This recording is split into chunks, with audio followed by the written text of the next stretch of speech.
மதிமுகம் நேயர்களுக்கு வணக்கம். இது நேர்முகம். இன்னைக்கு நம்மிட இணைஞ்சிருக்கிறவங்க புதிய உழைப்பாளர்கள் கட்சியினுடைய தலைவர் திருவாரூர் காந்தி. விஜயினுடைய வருகை அப்படின்னு வந்த பிறகு பார்த்தீங்கன்னா, எடப்பாடி போன அந்த வியூகம், அந்த பிரச்சாரம் அதெல்லாம் அடிபட்டு போயிடுச்சு. புரட்சி தலைவர் மாரி ஒரு மக்கள் தலைவர் இல்லாதனால முன்னாள் அமைச்சர்கள் எல்லாம் தலைவராயிட்டாங்க. 50-60 எடப்பாடியார் இருக்காங்க. அப்புறம் எப்படி கட்சி வளர்றது? திமுக வாக்கு வங்கி என்பது யாராலையும் வீழ்த்த முடியாது, உடைக்க முடியாது. திமுகவை திட்டுவதை தவிர வேற ஏதாவது ஒரு கோரிக்கை சொல்லுங்க. நாட்டு மக்களுக்காக இதை பேசினாருன்னு ஒன்றும் சொல்லுங்களேன். ஏதாவது மாற்றம், முன்னேற்றம், அன்புமணி முதல் கையெழுத்து, அன்புமணி கையெழுத்து என்ன பேசுனீங்களா? நீங்க வாங்கின ஓட்டு எவ்வளவு தெரியுமா? பாட்டாளி மக்கள் கட்சியில் இருக்கிற தொண்டர்கள் மட்டும் பாட்டாளியா இருப்பாங்க, இவர்கள் முதலாளியாக இருப்பார். இப்போ அவங்க ஆட்சிக்கு 1 இயருக்கு என்ன பண்ணாங்க? இது கண்டிப்பா ராமதாஸ் அவர்கள் வெளியிட்ட புகைப்படம் கிடையாது. எனக்கு என்னை பொறுத்தவரை இது யாரோ அவர்களுக்கு எதிர்ப்பாக உள்ள நபர்கள் இதை வெளியிட்டிருக்கிறார். அன்புமணியால 2026ல பாமக கட்சி எப்படி இருக்கும்னு நினைக்கிறீங்க? தேர்தல் பாமக 1-2ன்னு இருக்கும்.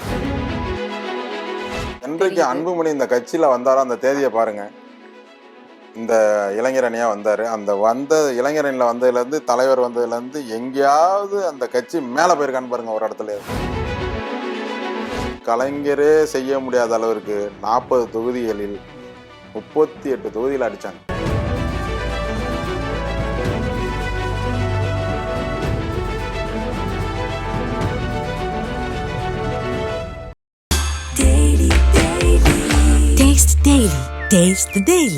டயா பூஸ்டர் சுகரை கண்ட்ரோல் பண்ணும், உங்க ஆரோக்கியத்தை மீட்டு தரும். சர்க்கரையை கட்டுப்படுத்துறதுக்கான எளிமையான வழிமுறை, இயற்கையான வழிமுறை. அனைத்து மருந்து கடைகளிலும் கிடைக்கும். வணக்கம் சார். வணக்கம். நீங்க இப்போ தமிழக அரசியலுடைய விவரம் எல்லாமே அப் டு டேட் வச்சுட்டு தான் இருக்கிறீங்க. இப்போ தமிழக அரசியல் அடுத்த ஆண்டு எலெக்ஷன் அப்படின்றதுனால ரொம்ப தீவிரமான அரசியல் பரப்புரையில் ஒவ்வொரு கட்சியினரும் ஈடுபட்டு இருக்கிறாங்க. அதுக்கான ஃபர்ஸ்ட் இப்போ ரொம்ப தீவிரமாக இருக்கிறோன்னு பார்த்தீங்கன்னா அதிமுக தான். எல்லா இடத்துக்கும் போய் பண்ணிட்டு இருக்கிறாங்க. இந்த மாதிரி ஒரு கட்சியினரும் பண்ணிட்டு இருக்கிறாங்க. இதை எப்படி பார்க்குறீங்க? இந்த நிலவரம் எப்படி இருக்குன்னு பார்க்கறத தாண்டி இன்னொரு பக்கம் பார்த்தீங்கன்னா இவங்க கூட்டணி பிரச்சனை அதுன்னு ஒரு பக்கம் போனாலும் கட்சிக்குள்ளவே பிரச்சனை அப்படின்ற மாதிரி பாமகல இருக்குது. இப்போ எல்லாரும் அடுத்த வருஷம் எலெக்ஷனுக்காக ப்ரிப்பேர் ஆகுறாங்கன்னா இவங்க கட்சி யார் பிடிக்கிறதுன்றதுல தான் இருக்கிறாங்க. இது எந்த அளவுக்கு கட்சிக்கு நல்லதுன்னு நினைக்கிறீங்க? அதாவது முதல் கேள்வி எடப்பாடி அவர்கள் அதிமுகவுக்காக தேர்தல் பிரச்சாரம் மாதிரி இன்னைக்கு தேர்தல் தேதி அறிவிக்காமையே போயிட்டு இருக்கிறாங்க. உங்களுக்கு தெரியும், இதுவரை தமிழ்நாட்டு அரசியலில் எனக்கு தெரிஞ்சு ஒரு 6 மாதம் 8 மாதத்துக்கு முன்னாடி ஒரு தேர்தல் பிரச்சாரத்தை போனது இந்த எடப்பாடி மட்டும்தான். இப்போ என்ன ஆகுதுன்னா, இந்த எடப்பாடி போனதுக்கு பிறகு விஜயினுடைய வருகை அப்படின்னு வந்த பிறகு பார்த்தீங்கன்னா, எடப்பாடி போன அந்த வியூகம், அந்த பிரச்சாரம் அதெல்லாம் அடிபட்டு போயிடுச்சு. ஏன்னா இன்றைக்கி மீடியாவில் எடுத்துங்க, பொதுமக்கள் எடுத்துங்க, எல்லா சமூக வலைதளங்கள் எல்லாத்துலேயும் பார்த்தீங்கன்னா விஜய் ஒரு ஒரு சப்ஜெக்டில் வந்துட்டார். அப்போ இப்போ எடப்பாடியார் அப்படின்னு எடுத்துக்காமலே எப்பவுமே அதிமுக மற்ற கட்சியினரை விட அவங்க எலெக்ஷன் வேலைகளை கொஞ்சம் முன்னாடியே ஆரம்பிக்கக்கூடிய ஒரு கட்சி தான். அது பெரிய தலைவர்கள், மக்களை ஈர்க்கக்கூடிய தலைவர்கள் இருக்கும்போது அது சாத்தியப்பட்டுச்சு. இப்போ புரட்சி தலைவர் எம்ஜிஆர் இருந்தார், புரட்சி தலைவர் அம்மா இருந்தாங்க. அவங்கெல்லாம் மக்களுக்கு ஈர்ப்பு உள்ள தலைவர்களாக இருந்தாங்க. அதுமாரி ஒரு ஈர்ப்பு உள்ள தலைவர் இவர் கிடையாது. இப்போ எடப்பாடிக்கு அங்கே நானே நிறைய இதில் சொல்லியிருக்கேன், கூடுகின்ற கூட்டத்திற்கும் வித்தியாசம் இருக்குன்னு சொல்லியிருக்கேன். எடப்பாடியை பொறுத்த வரைக்கும் கூட்டுகின்ற கூட்டம் தான். அங்கே நீங்கள் நீங்கள் இதிலே பார்த்தீங்கன்னா முன்னாள் அமைச்சர்கள் இருக்கிற தொகுதியில் பார்த்தீங்கன்னா கூட்டம் அதிகமாக இருக்கும். முன்னாள் அமைச்சர்கள் இல்லாத தொகுதியில் பார்த்தீங்கன்னா கூட்டம் கம்மியாக இருக்கும். அப்போ இந்த கூட்டம் பூரா அங்கே கூடுகின்ற கூட்டம் இல்லை, கூட்டுகின்ற கூட்டம் யாருனால கூட்டுறாங்கன்னா, அங்கே இருக்கிற முன்னாள் அமைச்சர்கள் தன்னுடைய செல்வாக்கை காமிப்பதற்காக கூட்டுகின்ற கூட்டம் ஒழிஞ்சு எடப்பாடியை பார்ப்பதற்காக வருகின்ற கூட்டம் கிடையாது. ஓகே. அதனால தான் இப்போ அந்த அதிமுகவில் என்னன்னா, ஒரு புரட்சி தலைவர் மாரி ஒரு மக்கள் தலைவர் இல்லாதனால முன்னாள் அமைச்சர்கள் எல்லாம் தலைவராயிட்டாங்க. இப்போ அந்த கட்சியில் கிட்டத்தட்ட பார்த்தீங்கன்னா ஒரு 60-70 தலைவர் இப்போ இருக்காங்க. அதுமாதிரி அதிமுக வரலாற்றில் நீங்கள் பார்த்தே இருக்க முடியாது. நீங்கள் சாதாரணமாக பாருங்களேன், ஏதாவது எடப்பாடியை மட்டும்தான் எடுக்கிற முடிவுக்கு யாராவது கட்டுப்படுறாங்களா? இன்றைக்கி பாருங்கள், செங்கோட்டை என்ன பண்ணிட்டு இருக்காரு? அவர் ஒரு பக்கம் இது பண்ணி இப்போ 5ஆம் தேதி நான் ஒரு பேட்டி கொடுக்க போகிறேன்னு சொல்கிறாரு. அவர் உண்மையாலுமே ஒரு பெரிய அனுபவம் வாய்ந்த ஒரு தலைவர். அதிமுகவில் அன்றைக்கு இருந்த புரட்சி தலைவர் அவர்களுக்கு வந்து ரோட் ஷோ உங்களுக்கு நீங்கள் போட்டிங்கன்னா, இப்போ ஜெயலலிதா கிளம்புறாங்கன்னா அதுக்கு உடனே செங்கோட்டையனை தான் கூப்பிடுவாங்க. கூப்பிட்டு தமிழ்நாடு பூரா பிரச்சாரம் போகணும், ரூட் மேப் நீ கொடு அப்படின்னு கேட்பாங்க. ரூட் மேப் போட்டு கொடுக்கறது இது வரைக்கும் ஜெயலலிதா மறைவு வரைக்கும் ரூட் மேப் போட்டு கொடுத்தது வந்து செங்கோட்டையன் தான். அவ்வளவு அனுபவசாலி. எந்த ரூட்ல போனால் மக்களை சந்திக்க முடியும், 234 தொகுதியும் கவர் பண்ணி பிரச்சாரத்தை கொண்டு போக முடியுன்ற வியூக வகுப்பாளர்.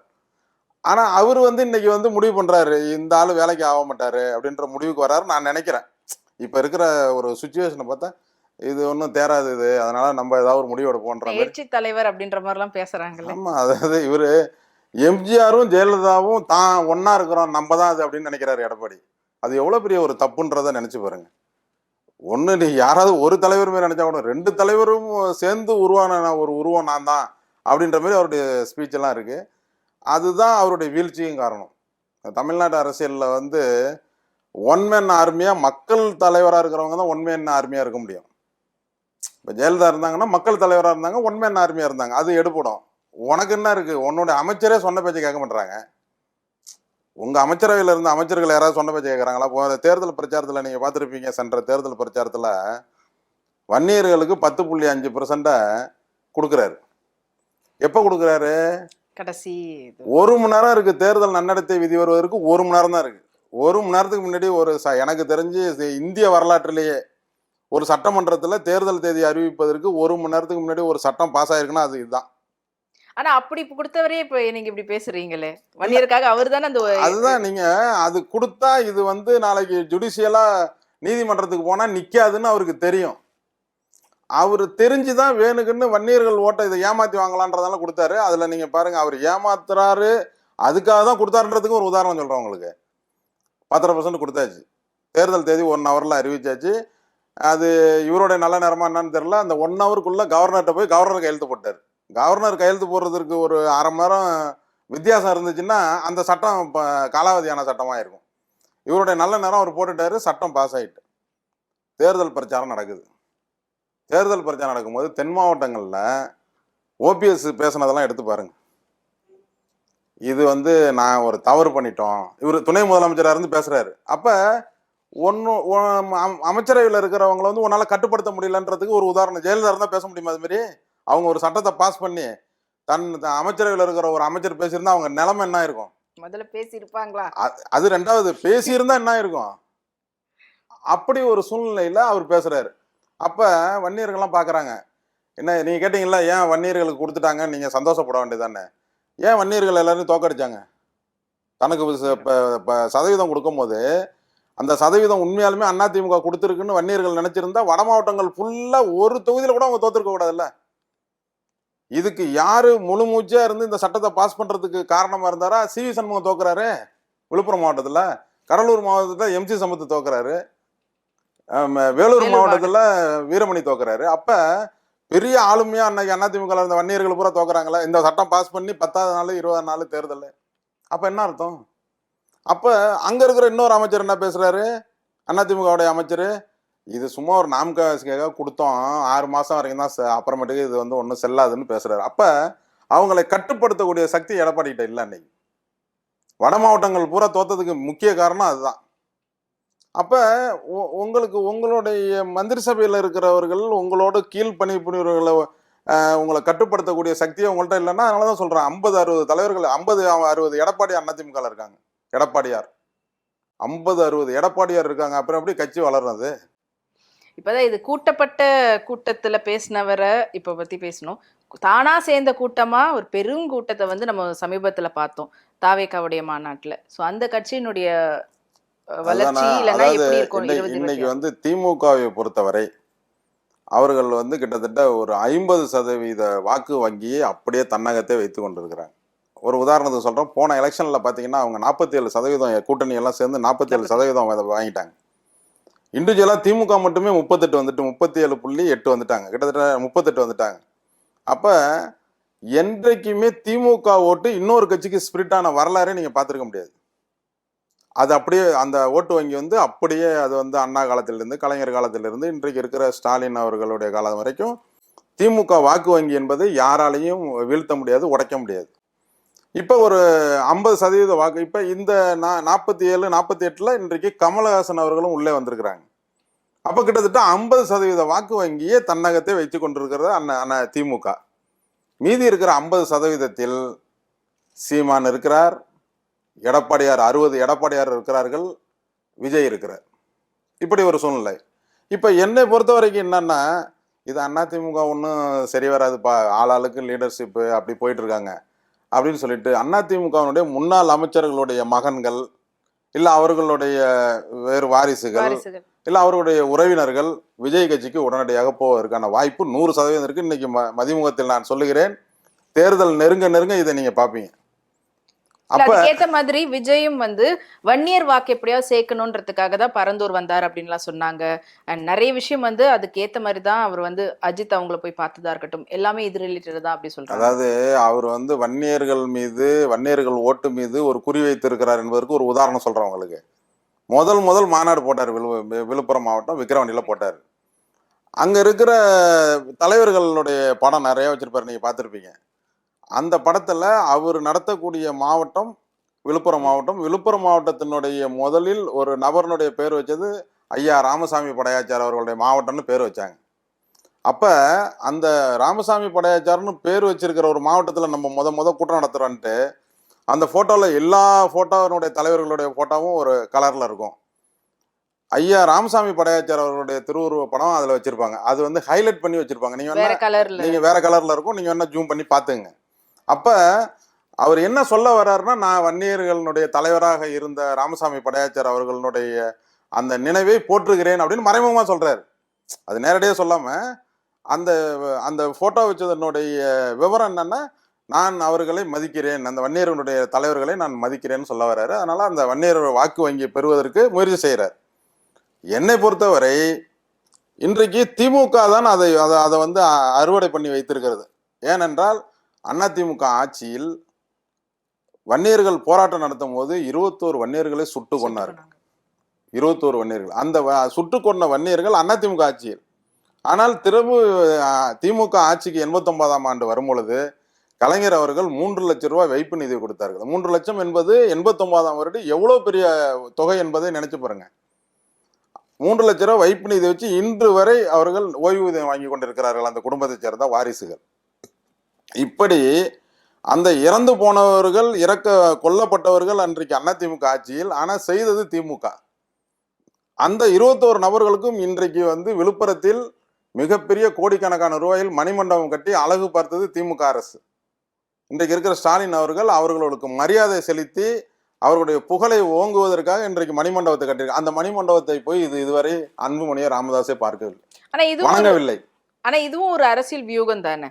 இப்படி மணிமண்டபம் கட்டணும்னா வன்னியருடைய வாக்கு நம்ம பக்கமே தக்க வச்சுக்கலான்றதுக்காக பண்ணக்கூடிய ஒரு எல்லா அரசியல் கட்சியுமே எல்லா ஜாதியினுடைய வாக்கும் நம்மளுக்கு வேணும், எல்லா மதத்தினுடைய வாக்கும் வேண்டும் என்று நினைத்து அரசியல் செய்வதற்கெல்லாம் அதில் எந்த தவறுமே கிடையாது.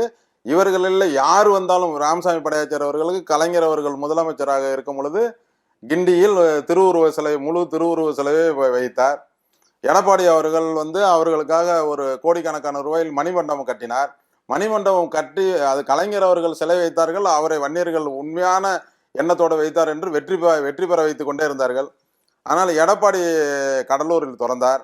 கடலூர் தொகுதியிலேயே தோற்கடிக்கப்பட்டது அதிமுக. அப்படி என்றால் என்ன அர்த்தம்? நீங்கள் செய்வதெல்லாம் அரசியலுக்காக செய்கிறீர்கள் என்பதை வன்னிய மக்கள் புரிந்து கொள்ளுகிறார்கள். ஆனால் ஸ்டாலின் அவர்கள் வாக்குறுதி கொடுக்கிறார், நான் ஆட்சிக்கு வந்து விட்டேன், உங்களுக்கு மணிமண்டபம் கட்டுகிறேன் அப்படின்னு ஒரு வாக்குறுதி கொடுத்தார். அதை நம்பி உள்ளாட்சி தேர்தலில் கொத்தாக வட மாவட்டங்கள் நடந்த அத்தனை உள்ளாட்சி தேர்தலையும் திமுக வெற்றி பெற்றது. இப்படி அவர் வாக்குறுதி கொடுத்து அதை நிறைவேற்றிட்டு வரக்கூடிய இந்த நேரத்துல வன்னிய மக்களுடைய வாக்கு கண்டிப்பா திமுகவுக்கு தான் போகும்னு சொல்றீங்க. ஆனா எங்க பக்கம் தான் இருக்கிறாங்க அப்படின்ற மாதிரி இப்ப ரீசெண்டா நடந்த பொதுக்குழுவா இருக்கட்டும், இல்லைன்னா மகளிர் மாநாடா இருக்கும், இதுல எல்லாம் ராமதாஸ் அவர்கள் பேசியிருந்தாங்க. ஆனா இன்னொரு பக்கம் பாத்தீங்கன்னா அவங்களுடைய 2 பேருக்குள்ளவே நான் கட்சியை விட்டு தூக்கிட்டேன்றாரு. ஆனா என்கிட்ட தான் இருக்குது, நீங்க இந்த மாதிரி சரியா பண்ணல, வன்னிய மக்களை ரொம்பவே கஷ்டப்படுத்துறீங்க திமுக அரசுன்னு. இப்ப பாத்தீங்கன்னா அன்புமணி அவங்களும் நிறைய அன்புமணியோட பிரச்சாரத்துல திமுகவை திட்டுவதை தவிர வேற ஏதாவது ஒரு கோரி சொல்லுங்க. நாட்டு மக்களுக்காக இத பேசினாருன்னு ஒண்ணு சொல்லுங்களேன். ஏதாவது அது இதெல்லாம் பண்ணலன்னு சொல்லிதான் திட்டுறாரு. எதை பண்ணலன்னு இந்த மாதிரி இந்த பண்ணாம இருக்கிறீங்களே அப்படின்னு சொல்லிட்டு. எது வன்னியர்களுக்கு இடஒதுக்கீடா இல்ல மக்களுக்கு செய்யலன்னு சொல்றாரா? மக்களுக்கு என்ன செய்யலன்னு ஒரு சொல்லணும்ல. இதை செய்யலங்க, மக்களுக்காக இதை செய்யலங்க அப்படின்னு சொல்லணும்ல. இவர் சுகாதார அமைச்சரா இருக்கும்போது என்ன செஞ்சாரு? 108 ஆம்புலன்ஸ் விட்டான்னு சொல்றாரு. அது யார் விட்டான்னு உங்களுக்கே தெரியும். முத ராஜசேகர ரெட்டி தான் அதை ப்ரொபோசல் கொண்டு வந்தாரு. அது மன்மோகன் சிங் ஆட்சியில் மன்மோகன் சிங் பிரதமராக இருக்கும்போது அவர் போட்டது. நான் ஐக்கிய நாட்டு சபையில் போய் நீ ஐக்கிய நாட்டு சபையில் போய் பேசுறதுனால எந்த வன்னியர்களுக்கு கோடிக்கணக்கான ரூபா பணம் வந்துடுது? எந்த வன்னியர் இடஒதுக்கீட்டுக்காக வேலைக்கு போயிட்டு இருக்க போறாங்க? எதுவுமே கிடையாது. இந்த ஊர்வலம் இப்போ போயிட்டு இருக்கிற நடைப்பயணம் அதெல்லாம் திமுகவை ஏதாவது சொல்லி அதிலிருந்து தன்னுடைய அப்பாவினுடைய விமர்சனத்தை தவிர்க்க வேண்டும் என்பதுதான் அதை போராட ஒழிஞ்சு வேற என்ன கண்டென்ட் இருக்கு? ஒண்ணு மேல சொல்லுகிற குற்றச்சாட்டை பத்தி இது வரைக்கும் பதிலே சொல்லலையே. ராமதாஸ் குற்றச்சாட்டு வைக்கிறாருல, அதுக்கு பதிலே சொல்லலையே. பதில் சொல்லாம அதை மாற்றுவதற்காக, அதை மடைமாற்றுவதற்காக நீ திமுக குறை சொல்லி கொண்டே போய் கொண்டிருக்கிறீர்கள். திமுக உங்களை மத்திய அமைச்சராக எம்பியே இல்லாதவர்களை மத்திய அமைச்சராக ஆக்கிய பொழுது உங்களுக்கு ராஜ்யசபா கொடுத்து அழகு பார்த்து உங்களை ஆட்சி கட்டிலில் அமர வைத்தவர் திமுக தலைவர் கலைஞர் அவர்கள். அவருக்கு செய்கிற நன்றி கடனா இது என்பதை இந்த நேரத்தில் மக்கள் எல்லாம் எண்ணி பார்க்குறாங்க.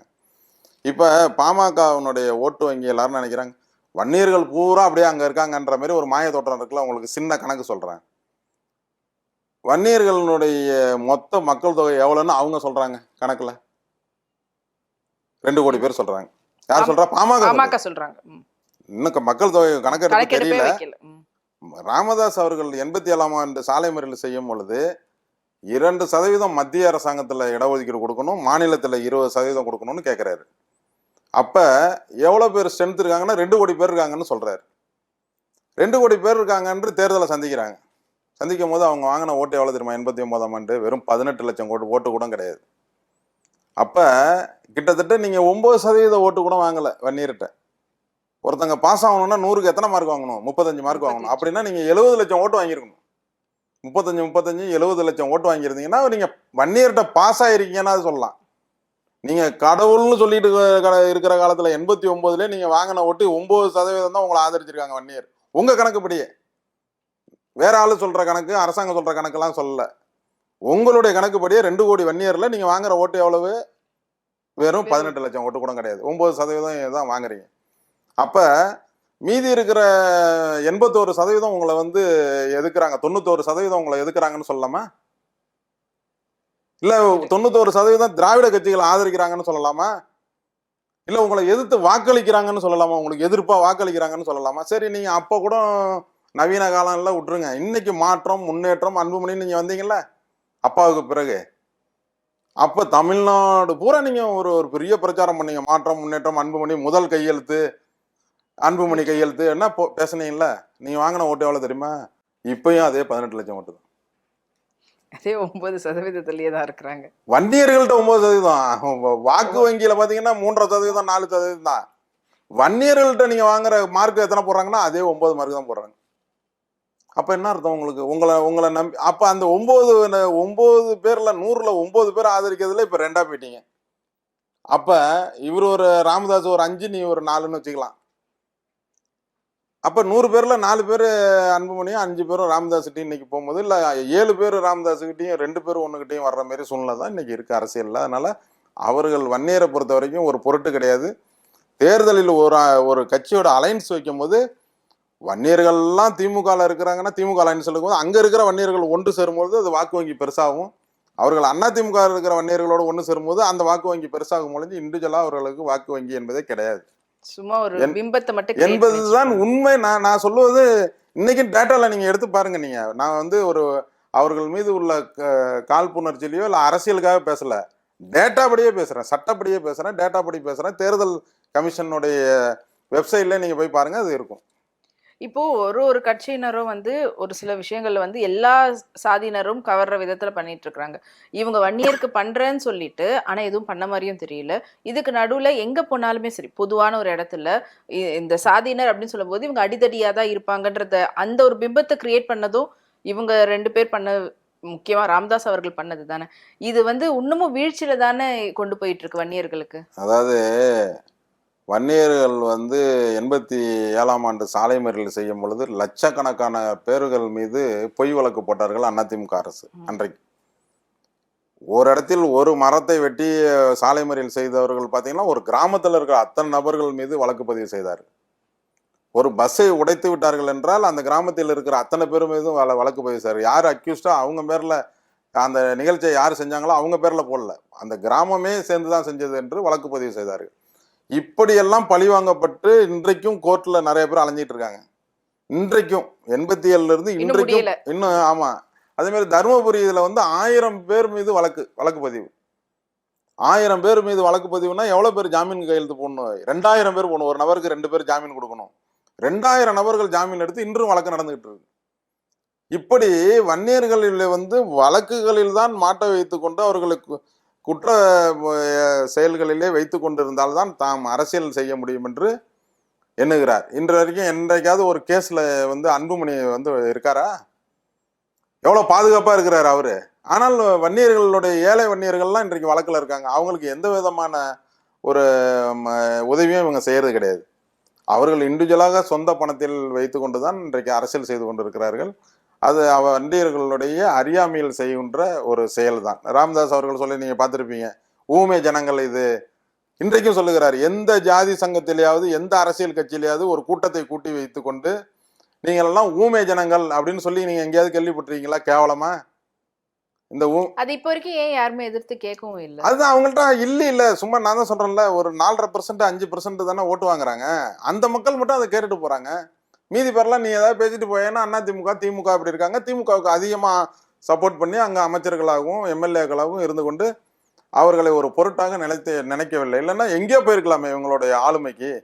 இப்போ வன்னியருடைய இயக்கம் அப்புறமா நிறைய இயக்கங்கள் இருக்குது. அது கட்சியை விட்டு வந்தவங்க தான் முக்கியமா அந்த மாதிரிலாம் ஆரம்பிச்சிருக்கிறாங்க. அதுக்கு முக்கியமான காரணம் ராமதாஸ் அப்படின்னு சொல்லலாங்களா? எந்த இதுக்கு கேக்குறீங்க? அதாவது பாமக விட்டு வெளியில வந்து வன்னியர் சம்பந்தப்பட்ட சாதி சம்பந்தப்பட்ட இயக்கங்கள் அந்த மாதிரி நிறையவே வெளியில கட்சி விட்டு வந்தவங்களே வச்சிருக்காங்க.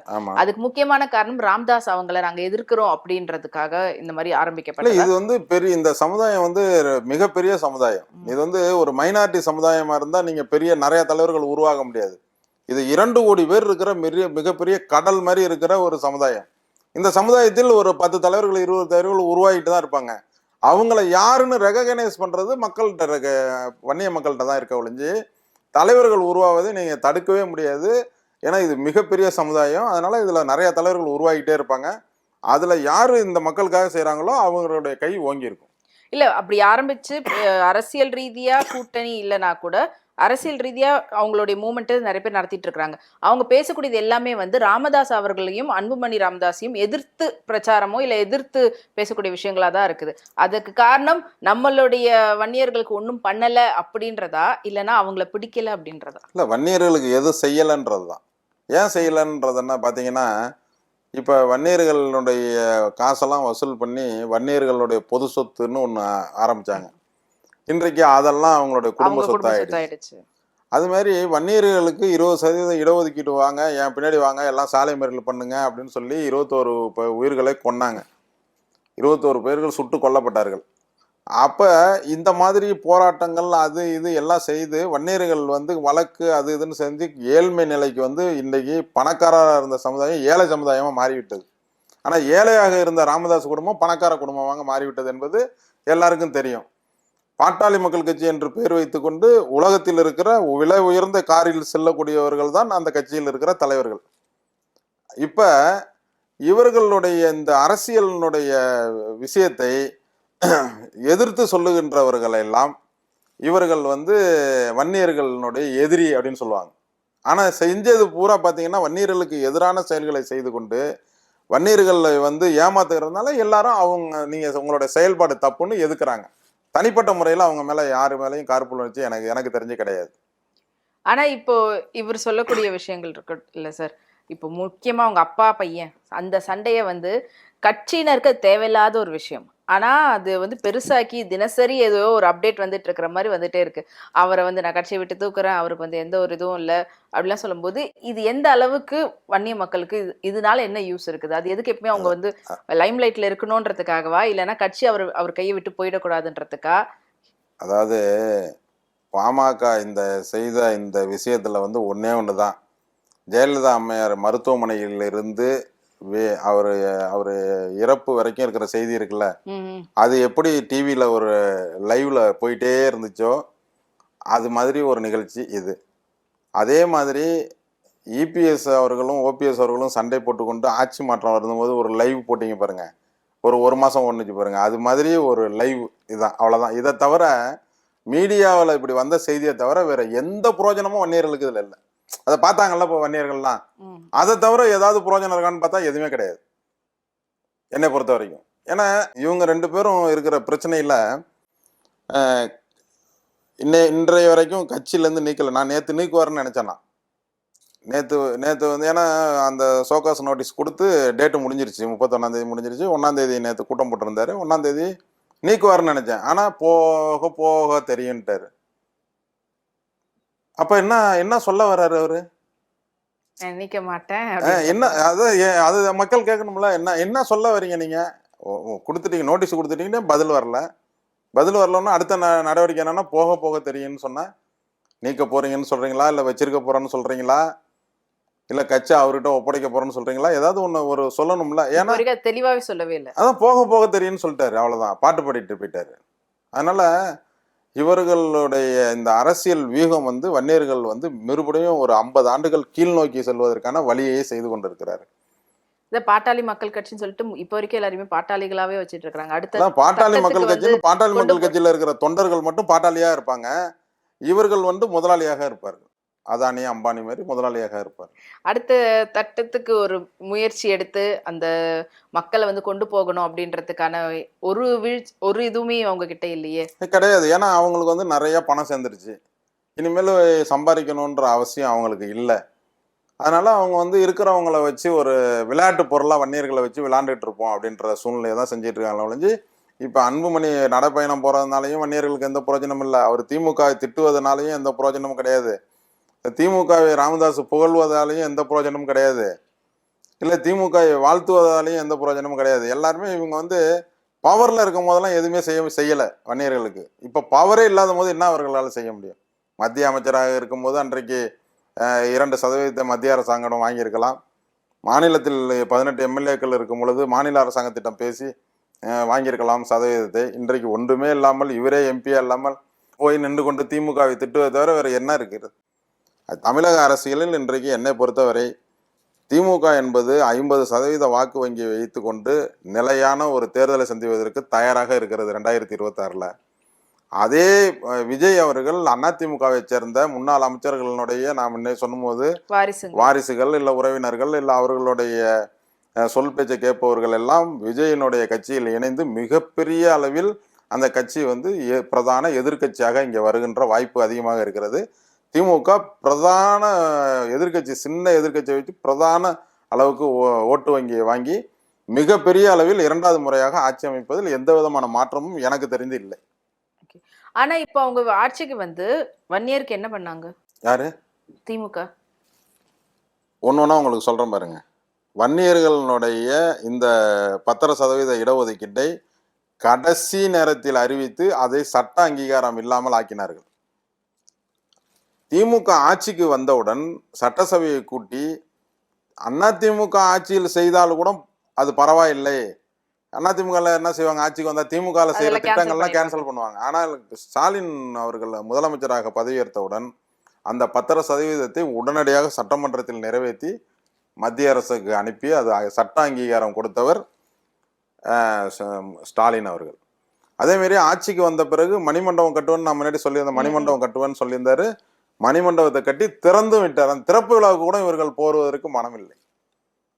அந்த அழைப்பு வரலையோ என்னமோ. அழைப்பு கொடுத்தும் அவர்கள் போகவில்லையே. அழைப்பு கொடுத்தாதான் போகணுமா? வன்னியர்களுடைய தியாகம், வன்னியர்களுடைய தியாகிகள் அவர்கள், வன்னியர் சமுதாயத்துக்காக உயிர் நீத்தவர்கள், அதுவும் உங்களுக்காக போய் போராட்ட கழகத்தில் இணைந்து பண்ணவர்கள். அரசாங்கம் நடத்துகின்ற நிகழ்ச்சி ஏன் உங்களுக்கு அழைப்பு இல்லைன்னா போகக்கூடாதா? மதிக்கல, வழக்கிலேயே அப்படின்னு. சரி, அப்ப அவங்க மதிக்கல. அந்த நிகழ்ச்சி முடிஞ்ச பிறகு என்ன செஞ்சிருக்கணும் நீங்க? அவங்க கட்டின இடத்துக்கு நான் போகணும்ன்றது இருக்கும். அரசாங்கம் கட்டின இடம், திமுக கட்டலையே. தமிழ்நாடு அரசு கட்டினது. அது முதலமைச்சரா அவர் போய் திறக்கிறாரு. அப்ப தமிழ்நாடு அரசு கட்டின இடத்துக்கு நீங்க போகலன்னா நீங்க என்ன சொல்ல வரீங்க? அப்ப எலெக்ஷன்ல நிக்க மாட்டீங்களா? தமிழ்நாடு சட்டமன்றத்துக்குள்ள போக மாட்டீங்களா? திமுக ஆட்சியில் இருக்குன்னு சட்டமன்ற தேர்தலில் புறக்கணிச்சிருவாங்களா வர எலெக்ஷன்ல? அதுக்கு அது ஈக்குவல் தானே. இது திமுக ஆட்சியில் இருக்கும் வரை நாங்கள் சட்டமன்றத்தில் இப்ப இருக்கிற 4 எம்எல்ஏ ராஜினாமா பண்ணுவாங்களா? அப்ப இவர்கள் என்ன மக்களுக்கு சொல்ல வருகிறார்கள் என்பதே அவர்களுக்கே புரியாது. இப்படிப்பட்ட நிலைமையில் தான் வன்னியர்கள் மிக மிக மிக மிக மிக பின்னோக்கி சென்று விட்டார்கள். இதற்கான இந்த தேர்தலில் ஒரு நல்ல முடிவு வரும் என்றே நான் நினைக்கிறேன். இப்போ ராமதாஸ் அவர்களுடைய ரீசெண்டான ஒரு விழாவை பார்த்துருப்பீங்கன்னு நினைக்கிறேன். அவருடைய 2வது மனைவியோட திருமண விழா கொண்டாடினாரு. ஆனா அவரே என்ன அப்படின்னு கேட்டதுக்கு, ஏன் இருக்கக்கூடாதா, கடவுளா கும்பிடக்கூடிய திரௌபதியே 5 கணவரோட இருந்திருக்கிறாங்களே அப்படின்றாரு. இவ்வளவு வருஷமா இதை காட்டிக்காம இப்போ இதை பேசுறாங்க. அது அவர் சொன்ன பேட்டியை நான் பார்க்கல. அப்படி பார்த்திருந்தா அந்த திரௌபதி கதையை அவர் உதாரணமா சொன்னது தவறு, மிக மிக தவறு. ஆனால் அந்த முதல் நிகழ்வு இருக்குல்ல, அது ஒன்றும் புதிய நிகழ்வு இல்லை. இது 50 ஆண்டுகளுக்கு முன்பாக முடிந்து போன ஒரு விஷயம். இது இன்றைக்கு இருக்கிற அத்தனை தலைவர்களுக்கும், வன்னியர்கள் இருக்கிற அத்தனை தலைவர்களுக்கும் தெரிந்த விஷயம். இது பொது வெளியில் இப்பொழுது வந்திருக்கிறது, அவ்வளவுதான். இதை தவிர அதுல ஒன்றும் இதுல இன்றைக்கு இருக்கிற யாராவது ஒரு தலைவர் சொல்லுங்களா இவருக்கு தெரிஞ்சிருக்காது, அன்புமணிக்கு தெரியாதா? எல்லாருக்கும் தெரிஞ்ச விஷயம் இன்றைக்கு பொது வெளியில் கொண்டு வராங்க. இதை தன்னுடைய தந்தையை அவமானப்படுத்துவதற்காக அவர் செஞ்சிருப்பாருன்னு நான் நினைக்கிறேன். ஆனா என்ன உண்மைன்னு எனக்கு தெரியல. இது கண்டிப்பா ராமதாஸ் அவர்கள் வெளியிட்ட புகைப்படம் கிடையாது என்னை பொறுத்தவரை. இது யாரோ அவர்களுக்கு எதிர்ப்பாக உள்ள நபர்கள் இதை வெளியிட்டு இருக்கிறாரு. ஆனா அவருக்கு அதுக்கு பதில் அளித்து இருக்கக்கூடிய விதம் அவர் பெரியார், அண்ணா அது மாதிரி தலைவர்களுடைய கொள்கையை ஏற்றுக்கொண்டவர். பெரியாரிஸ்ட்.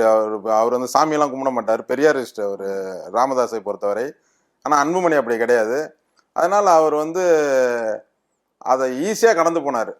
ஆனா அவர் 2வது சொன்ன திரௌபதி சொன்னதை வன்மையாக கண்டிக்கிறேன். தவறு தவறு தவறு. ஏற்கனவே பல பேர் சொல்லிட்டு இருந்தது எல்லாமே இவங்க கையில தான் இருக்குது. சொன்னா அவங்க தான் எல்லாமே அவருடைய காசெல்லாம் எடுத்து வச்சு வெளியில ரொட்டேஷன்ல விட்டது. அதாவது அவர்கள் அந்த இவர்கள் சொல்லுகின்ற நபர்கள் மட்டும் இல்லை என்றால் ராமதாஸ் அவர்கள் குடும்பம் இவ்வளவு செல்வ செழிப்போடு வருவதற்கான வாய்ப்பே கிடையாது. என்னை பொறுத்தவரை அவர்கள் அந்த குடும்பத்திற்காக தியாகத்தை செய்து, குழந்தையே இல்லாமல் தியாகத்தை செய்து இவர்களை இன்றைக்கு இவ்வளோ பெரிய இடத்தில் உட்கார வைத்து அழகு பார்த்தவர் அவர்தான். அவரை அசிங்கப்படுத்துகிறார்கள் என்பதை நான் நினைக்கிறேன். ஓ, இவங்க வளர்ச்சிக்கு அவங்க தான் முக்கிய காரணம்ன்றீங்க? இல்லைன்னா இவ்வளோ பெரிய வளர்ச்சி அவங்க வந்திருக்க முடியாது. அவங்க உள்ள வரும்போதெல்லாம் இவர் 2 ரூபாய்க்கு ஊசி போட்டுட்டு இருந்தா சாதாரண ஒரு மருத்துவர், அவ்வளவுதான். அவர்களுடைய வந்த பிறகுதான் இவர்களுடைய செல்வத்தை எப்படியெல்லாம் மடைமாற்றி அதையெல்லாம் சொத்தாக்க வேண்டும் என்று இந்த குடும்பத்துக்காகவே தன்னுடைய வாழ்நாளை அர்ப்பணித்தவர் அவரை இப்போ அசிங்கப்படுத்தி கொண்டிருக்கிறார்கள் என்பதுதான் என்னுடைய சொந்த கருத்து. ஏன்னா நான் கூட இருந்து பார்த்தவன் அந்த காலத்தில். அவங்களுக்கு பசங்க கிடையாது? அவங்களுக்கு கிடையாது. ஏன்னா ஃபேமிலி போட்டோ மாதிரிலாம் நிறைய பேர் நின்று அதெல்லாம் அவங்களுடைய ரிலேட்டிவ் சைடு இருக்கலாம். அவங்களுக்கு வாரிசு கிடையாது. அப்படி வாரிசு இல்லாமல் அவங்க என்ன சொத்தை சேர்த்து என்ன செய்ய போறாங்க? அவங்க இந்த குடும்பத்திற்காக தன்னுடைய வாழ்நாளை அர்ப்பணித்தவர்கள். ராமதாஸ் அவர்கள் குடும்பம் வாழ வேண்டும் என்பதற்காக இன்று வரை வாழ்ந்து கொண்டு அவர்களுக்கு செய்தவர்கள். அவர்களுக்கு இவர்கள் துரோகம் செய்து கொண்டிருக்கிறார். இது இன்னமும் அவங்களுடைய பாமக கட்சியினர் இருக்கக்கூடிய தொண்டர்களுக்கு இவர் மேல இருக்கக்கூடிய நம்பிக்கையை இன்னும் இழக்கிற மாதிரி. இந்த நிகழ்ச்சிக்கு பிறகுதான் நேற்று கூட்டம் போடுறாரு. ஆயிரக்கணக்கான பேர் அங்க இருக்காங்களே, ஐயா ஐயான்ட்டு. அதை பார்த்துருப்பீங்களா நீங்களே? உங்க மீடியால பார்த்துருப்பீங்க. இல்ல, கூட்டம் சேர்த்து கூட இருக்கலாம். ஆனா இது பொதுவா பாமக கட்சியின் தொண்டர் அவங்களுக்கு எல்லாருக்குமே தெரியும். இது வெளியில இருக்கிற உங்களை மாதிரி பத்திரிகையாளர்கள், வெளியில இருக்கிற நபர்களுக்கு தான் தெரியாத வன்னிய மக்களுக்கு இந்த நிகழ்வு 50 ஆண்டுகளாவே தெரியும். கட்சியில இருக்கிற அவங்களே கிளினிக்ல இருந்தவங்க தான். அவங்க அவருடைய கிளினிக்ல வெளியில போய் மறைச்சு வச்சிடலாம். அவங்க கிளினிக்கிலே கிட்டத்தட்ட ஒரு 15 ஆண்டுகள் எனக்கு தெரிஞ்சு அங்கேயே பணிபுரிந்தவர்கள். எல்லாருக்கும் தெரிஞ்ச விஷயம் அது. ஸோ இதுல எங்களுக்கு ஆச்சரியமே இல்லை அப்படின்றீங்க. எங்களுக்கு தெரிஞ்ச எங்களை மாதிரி நபர்களுக்கு இப்போ பேட்டி சில பேர்லாம் பேட்டி கொடுக்குறாங்களா அவரோட இருந்ததெல்லாம், அவர்கள்லாம் எப்படி கும்பிட்டு அவர்களை வணங்கி இருக்கிறார்கள் என்பதெல்லாம் நான் நேரடியாக பார்த்தவன். ஓகே. ஏனென்றால் இவர்களை பார்த்து விட்டு தான் டாக்டரே பார்க்க முடியும் கிளினிக் போகும்போது. அப்போ கிளினிக்லேயே இருப்பார். வன்னியர் சங்கம் நடத்தும் போதெல்லாம் கிளினிக்லேயே ஒரு மருத்துவம் பார்த்துக்கிட்டே வன்னியர் சங்க வேலையை பார்த்துட்டு இருப்பார். மருத்துவம் ஒரு பக்கம் பார்த்துக்கிட்டே இருப்பார், வன்னியர் சங்க வேலையும் ஒரு பக்கம் பார்த்துட்டு இருப்பார். அவரை பார்க்க வேண்டும் என்றால் இவர்களுடைய உத்தரவு இருந்தால் தான், ஏன்னா இவங்க தான் கிளினிக்கில் இருப்பாங்க, இவங்களுடைய உத்தரவு இருந்தால் தான் உள்ளே வர முடியும். இன்றைக்கு பேட்டி கொடுக்கிறவர்கள்லாம் கையை கட்டி நின்று அப்பாயின்மெண்ட் வாங்கிட்டு போனவர்கள் தான் இன்றைக்கு விமர்சனம் செய்து கொண்டிருக்கிறார். அண்ட் இப்போ பையன்கிட்ட இல்லாம பொண்ணுகிட்ட கொண்டு போறார் கட்சியை அப்படின்றதும் சொல்றாங்கல்ல. காந்திமதி அவங்க கிட்ட தான் போக போகுது.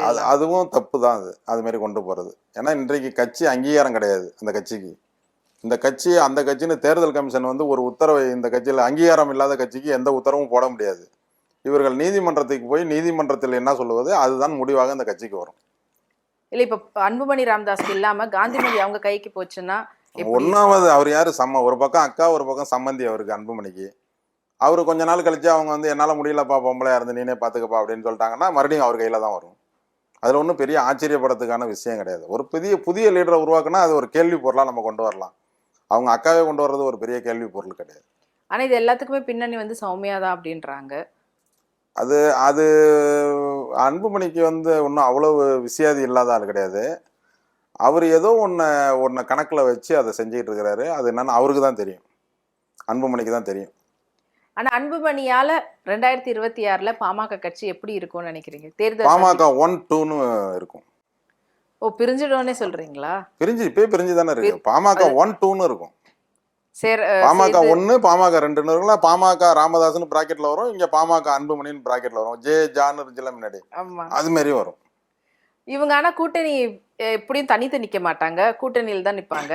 இவர் ஒரு கூட்டணி அவர் ஒரு கூட்டணின்னு சொல்லிட்டு ஒருவேளை இவங்களுக்குள்ளே பேசி வச்சுக்கிட்டு பண்றாங்களோ? இல்ல அப்படி கிடையாது, நிச்சயமா அது கிடையாது. ஏன்னா பொது வெளியில வந்து ஒரு மகனை, எனக்கு தெரிஞ்சு இந்திய வரலாற்று அரசியல் வரலாற்றுல சாதாரண தகப்பன் முதற்கொண்டு அரசியல் இருக்கிற தகப்பன் வரை இப்படி ஒரு குற்றச்சாட்டை மகன் மீது சுமத்தி நான் என்னுடைய 55 வருஷ வாழ்க்கையில், அரசியல் வாழ்க்கையில் பார்த்ததே கிடையாது. அப்படி இருக்கும் பொழுது எப்படி அவர்கள் வந்து நாடகத்தை இதில் நடத்த முடியும்? நாடகம் நடத்தினால என்றால் அவர்களுக்கு இன்னும் மைனஸ் ஆகிடும். இது உண்மையான சண்டை தான். இந்த சண்டையினால் வன்னியர்கள் பாதிக்கப்படுகிறார்கள். இந்த கட்சி 1-2ஆக உடைந்து 2% வைத்துக் கொள்வார்கள். அவர்கள் இப்போ ஒரு பெரிய மேஜர் கட்சியா இருந்தது, கொஞ்சம் கொஞ்சமா அப்படி கீழே போயிட்டு இருக்குது. இந்த பிரிவுனால இன்னும் ஒண்ணுமே இல்லாத அளவுக்கு போகிற மாதிரி தான். என்றைக்கு அன்புமணி இந்த கட்சியில வந்தாரோ அந்த தேதியை பாருங்க.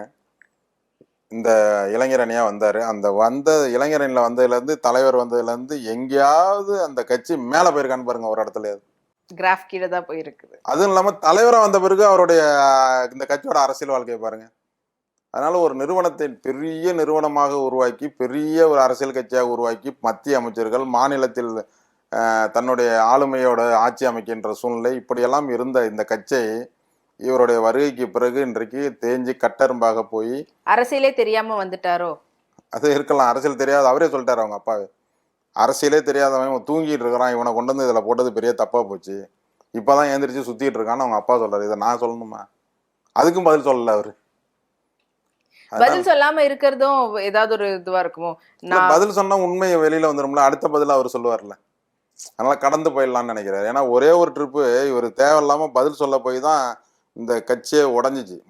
இவர் தருமபுரியில பேசும்போது, நான் என்ன தவறு செய்தேன்னு என்னை கட்சியிலிருந்து நீக்கினார், பொறுப்பிலிருந்து நீக்கினார், என்னை செயல் தலைவராக மாத்தினார்னு சொல்லி பேச போய் தான் அவர் ஒரு பெரிய லிஸ்ட்டை வெளியிட்டாரு. நீ பார்த்துருப்பீங்க. இது வந்து அன்புமணி வேண்டுகோளுக்கு இணங்க தான் அவர் பேசினாரு. நான் என்ன தப்பு பண்ணேன்னு சொல்லுப்பா அப்படின்னாரு. அவர் உடனே வியாழக்கிழமை கூட்டத்தை கூட்டி என்னென்ன தப்பு பண்ணணும்னு ஒரு லிஸ்ட் வெளியிட்டார். அது மாதிரி இன்னொரு லிஸ்ட் வரக்கூடாதுன்றதுக்காக தவிக்கிறாரு. அப்படிதான் நான் நினைக்கிறேன். அண்ட் உங்க மூலியமா வன்னியர்களுக்கு அடுத்த கட்டத்துக்கு என்ன பண்றதா இப்போதைக்கு இருக்கிறீங்க? ஏன்னா அடுத்த எலெக்ஷன் போது கண்டிப்பா ஒவ்வொரு கட்சியினரோட பாமக இடத்தை நாங்கள் வந்து படையாச்சார் பேரவை என்று ஒரு இயக்கம் வைத்திருக்கிறோம். வன்னியர்களுக்காக தனி இயக்கம். அந்த இயக்கம் வந்து வருகின்ற தேர்தலில் பாமக இடத்தை ஃபுல் செய்து திமுக வெற்றி வாய்ப்புக்காக பாடுபடும். கலைஞருக்கு பிறகு கலைஞரே செய்ய முடியாத அளவிற்கு 40 தொகுதிகளில் 38 தொகுதியில் அடிச்சாங்க எம்பியில். அப்போ ஆளுங்கட்சி அதிமுக. அங்கே பாரதிய ஜனதா ஆட்சி மத்தியில் இப்படி இருக்கு பலமாக இருக்கிற கட்சியை எதிர்த்து தனிநபராக இருந்து தன்னுடைய அப்பாவும் இல்லாமல் மிகப்பெரிய ஆளுமையாக இருக்கிற கலைஞரும் இல்லாத போது எல்லா தொகுதிகளையும் வெற்றி ஆனா இது பெற்ற எப்படி திமுகவுடைய இதுன்னு சொல்றதை விட அதிமுகவும் பிஜேபியோடைய பிடிக்கல அப்படின்றதுக்காக கூட அவங்க இவருடைய ஆளுமையால் வந்தது. அப்படி பார்த்தீங்கன்னா அடுத்த தேர்தலில் வந்து அவர் வந்து ஆளுங்கட்சியாக வருகிறார். சட்டமன்றத்தில் எல்லா தொகுதியிலையும் அவர்கள் வெற்றி பெற்று இண்டிவிஜுவல் மெஜாரிட்டியில் ஆட்சி அமைக்கிறாங்க. அதுக்கு என்ன சொல்றீங்க நீங்க? அதுக்கு பிறகு நடக்கிற உள்ளாட்சி தேர்தல் என்பது இதுவாது ஒரு முதலமைச்சருக்கான தேர்தல். உள்ளாட்சி தேர்தல் என்பது அங்கங்க இருக்கிற திமுகவினுடைய வெற்றி வாய்ப்பை அங்க இருக்கிற இதை கள நிலவரத்துக்கு தகுந்தாலும் ஓட்டுவாங்க. அப்ப தமிழ்நாட்டில் இருக்கிற எல்லா மாநகராட்சியிலையும் திமுக அடிச்சு வெற்றி வாகை சூட்டுனுச்சு. அப்ப அதுக்கு என்ன சொல்ல வரீங்க? மக்கள் கொடுக்குற அங்கீகாரம்னு சொல்லலாமா? அன்றையில இருந்து அதானே சொல்லிட்டு வரேன். இன்றைக்கே அன்புமணி வந்து ஒழுங்கா இருந்திருந்தா இன்னைக்கு ஒரு பெரிய ஃபோர்ஸ் தானே அவர் இல்லையே. அந்த இவர் மாதிரி ஆளுமையா இல்லையே. கோட்டை விட்டுட்டாரு. இவங்க வர வர எம்எல்ஏ ஆகுறாரு, அடுத்தது அமைச்சர் ஆகுறாரு, அடுத்தது துணை முதல்வர், அப்படியே போயிட்டு இருக்காருல்ல. நீ என்ன வர? உனக்கு அமைச்சர் கொடுத்தாங்க, அப்படியே கீழே வந்த எம்பி ஆன, அப்புறம் எம்பி போன, எம்பியும் போயிட்டு இப்ப கட்சியும் க்ளோஸ் பண்ணிட்ட. அப்படி இல்லையா அவங்க? ஆனா ராமதாஸ் அவர்கள் வந்து கலைஞர் மாதிரி நம்மளால கண்ட்ரோல் பண்ண முடியலையே அப்படின்ற மாதிரியான ஒரு தோணல் இருக்குதோ? ஏக்கம் இருக்கு அவருக்கு. ஏக்கம் இருக்கு. ஏன்னா கடைசி வரைக்கும் அவர் கையில தான் கட்சி ஏக்கம் இருக்கு அவருக்கு. அதான் நீங்க சொன்னாரு, நான் கலைஞர் மாதிரி தான் இருப்பேன் அப்படின்னு சொன்னாரு. இருக்கு அவருக்கு. ஆனா இருந்து அவர் செயல்படுத்தல முடியல, அவ்வளவுதான். சோ வன்னியர்களுக்கு அடுத்த கட்டமா உங்களுடைய கட்சி மூலியமா உங்களுடைய நாங்க வந்து ஏன் இதை சொல்றோம்னா, ராமதாஸ் அவர்கள் பாமக அவர்கள் மிகப்பெரிய போராட்டம்லாம் நடத்தி இதுவரை எந்த விதமான ஒரு அரசாங்கத்திலிருந்து எந்த விதமான விஷயத்தையும் வன்னியர்களுக்கு செய்யல. ஆனால் எங்களுடைய படையாச்சர் பிறவை முன்னெடுத்த பிறகு வன்னியர்களுடைய பொது சொத்து நல வாரியத்தை அறிவித்தோம். அதை அறிவிக்க வேண்டும் என்று நாங்கள் மிகப்பெரிய கோரிக்கை வச்சோம். அன்றைக்கு இருந்த திமுக கலைஞர் அவர்கள் வன்னியர்களுடைய பொது சொத்து நல வாரியத்தை முதலில் அறிவித்த பெருமை கலைஞர் அவர்களுக்கு தான் உண்டு. திரும்பவும் அதை நடைமுறைப்படுத்த வேண்டும் என்று அதிமுகவிடம் கோரிக்கை வைத்தோம். அதிமுக செய்தது. படையாச்சார் அவர்களுக்கு மணிமண்டபம் கட்ட வேண்டும், அவர்களுடைய திருவுருவ படத்தை சட்டமன்றத்தில் வைக்க வேண்டும், அவருடைய பிறந்தநாளை அரசு விழாவை அறிவிக்க வேண்டும் என்று கோரிக்கை வைத்தோம். அன்றைக்கு இருந்த அதிமுக அரசு செய்து கொடுத்தது.